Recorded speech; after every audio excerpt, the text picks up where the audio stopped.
Hello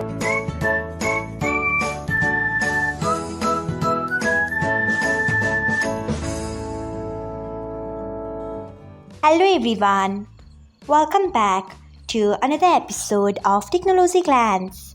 Today, in this video, I am going to guide you through how you can allow direct messages from server on Discord.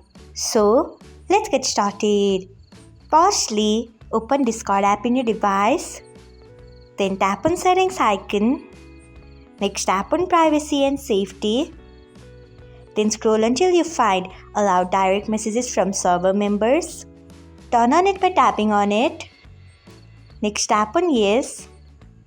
So this is how you can allow direct messages from server members on Discord. Thanks for watching. If you found this guide helpful, we would love it if you hit the thumbs up button below.